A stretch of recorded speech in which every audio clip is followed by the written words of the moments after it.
জানিয়ে দেব সর্বশেষ আপডেট বাংলা সংবাদের শুরুতেই শিরোনাম। নীল নকশার নির্বাচন নিয়ে এবার এনডিআই-আইআরআই এর চূড়ান্ত হুঁশিয়ারি, বাংলাদেশে পুনরায় নির্বাচন। এরপর থাকছে জয় পুতুলের কুকর্মের গোপন ফোনালাপ ফাঁস।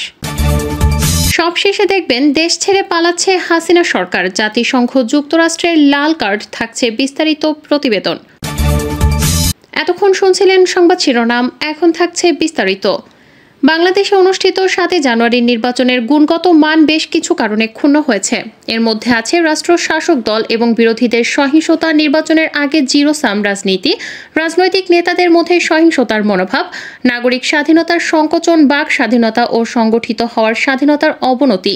বাংলাদেশের নির্বাচন পর্যবেক্ষণ মূল্যায়ন করে চূড়ান্ত রিপোর্টে এসব কথা বলেছে যুক্তরাষ্ট্রের ন্যাশনাল ডেমোক্রেটিক ইনস্টিটিউট এবং ইন্টারন্যাশনাল রিপাবলিকান ইনস্টিটিউট। তারা আরও বলেছে, নির্বাচনে কার্যকর নির্বাচনী প্রতিযোগিতার অনুপস্থিতি ছিল। ক্ষমতাসীন দলকে সুবিধা দিতে অসম বিধি প্রয়োগ করা হয়েছে। বিরোধীদের দমন করা হয়েছে, যা ন্যায়সঙ্গত ছিল না। আইন প্রয়োগকারীদের প্রতি পক্ষপাতিত্বের অভিযোগ আছে। ভোট নিয়ে নারী ও দুর্বল গোষ্ঠী উচ্ছেদ আতঙ্কে ছিলেন। তার প্রতিশোধের ভয়ে মিডিয়া স্বেচ্ছা সেন্সরশিপ করেছে। এ বিষয়ে তাদের টেকনিক্যাল অ্যাসেসমেন্ট মিশন চূড়ান্ত প্রতিবেদনে বলেছে, মিশন সদস্যরা দেখতে পেয়েছেন 2024 সালের নির্বাচনের সময়ে, প্রচারণার সময়, নির্বাচনের দিন সহ অন্য সময়ে আগের নির্বাচনের তুলনায় শারীরিক ও অনলাইন সহিংসতা হয়েছে কম।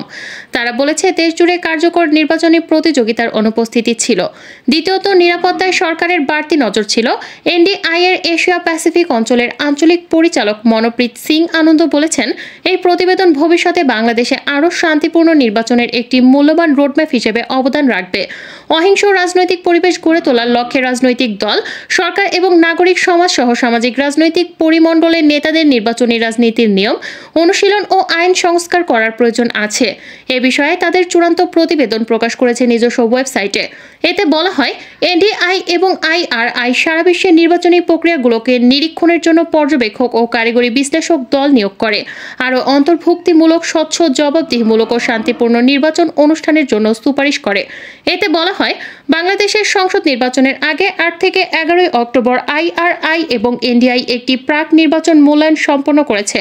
এই দলের সদস্য ছিলেন আইআরআই এর কো-চেয়ার বণিক লিক, এনডিআই কো-চেয়ার সাবেক ডেপুটি ইউএসএআইডি প্রশাসক কার্ল এফ ইন্টারফোর্থ, দক্ষিণ এশিয়া বিষয়ক সাবেক সহকারী পররাষ্ট্রমন্ত্রী মারিয়া চিন আবদুল্লাহ, মালয়েশিয়ার প্রতিনিধি পরিষদক সাবেক সদস্য জামিল জাফর, যুক্তরাষ্ট্রের প্রেসিডেন্টের সাবেক সহযোগী council Johanna cow, IRI senior director Asia Pacific বিভাগ এবং মনপ্রীত সিং আনন্দ, এনডিআই এর আঞ্চলিক পরিচালক এশিয়া প্যাসিফিক।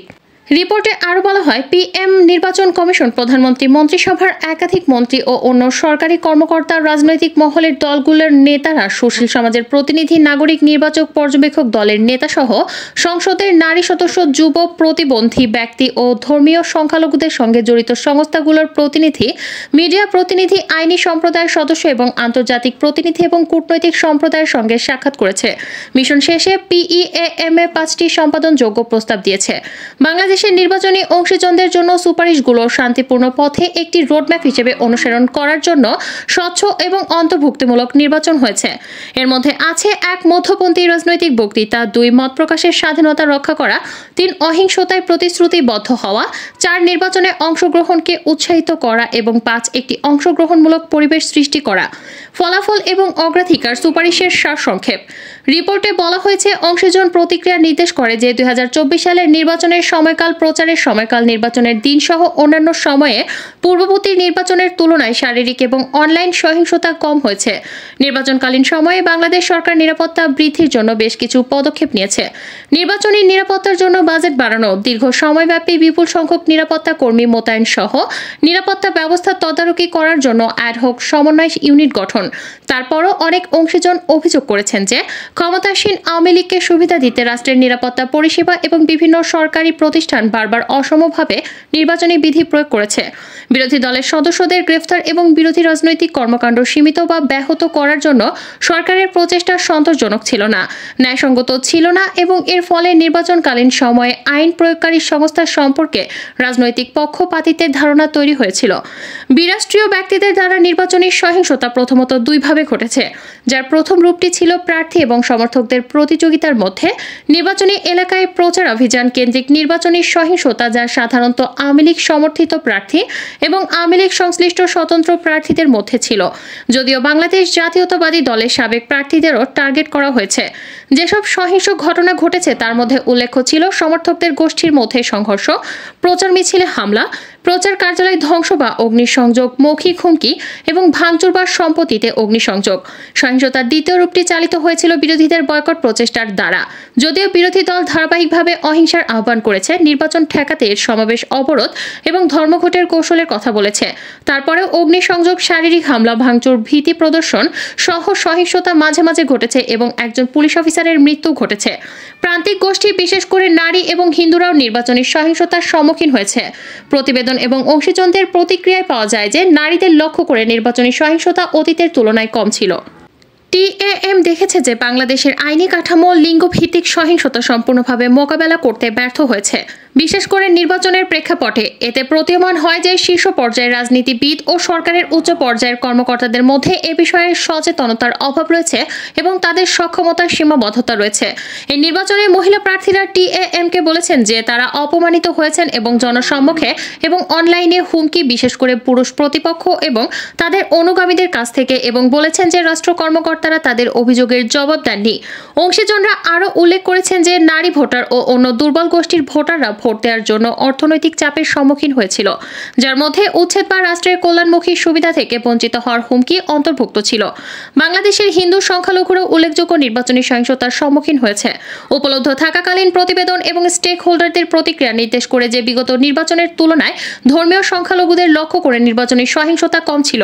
হিন্দু জনগোষ্ঠী এবারও উল্লেখযোগ্যভাবে ভীতি ও সহিংসতার সম্মুখীন হয়েছে, বিশেষভাবে প্রচারণার সময়। সবশেষে তথ্য প্রবাহে ভিন্ন প্রবণতা দেখা গেছে। বিশিষ্ট সংবাদপত্র ও সামাজিক যোগাযোগ মাধ্যম প্ল্যাটফর্মগুলিতে এবং ক্ষমতাসীন দল এবং রাষ্ট্রের বিভিন্ন বিভাগ সম্পর্কে সমালোচনামূলক বিবৃতি ও প্রতিবেদনের জন্য কিছু জায়গা অন্তর্ভুক্ত ছিল। যাই হোক, অংশীজনরা আরও উল্লেখ করেছেন যে সরকারের প্রতিশোধ নেয়ার ভয়ের ফলে মিডিয়া সেন্সরশিপ করে। জেনেভায় আন্তর্জাতিক শ্রম সংস্থা ILOর পূর্ব নির্ধারিত শুনানিতে বাংলাদেশের শ্রম পরিস্থিতিতে গভীর উদ্বেগ করেছেন পশ্চিমা দুনিয়ার প্রতিনিধিরা।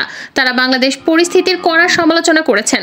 অবশ্য পশ্চিমা দুনিয়ার অবজারভেশনের বিপরীতে দাঁড়িয়ে শ্রম খাতের উন্নয়নে বাংলাদেশ সরকার গৃহীত নানা পদক্ষেপে সন্তোষ প্রকাশ করেছেন ঘনিষ্ঠ প্রতিবেশী ভারত এবং কৌশলগত অংশীদার চীন। কাছের এবং দূরের দুই প্রতিবেশী রাষ্ট্রের প্রতিনিধি বাংলাদেশের চলমান উদ্যোগগুলোর ভূয়সী প্রশংসা করেছেন।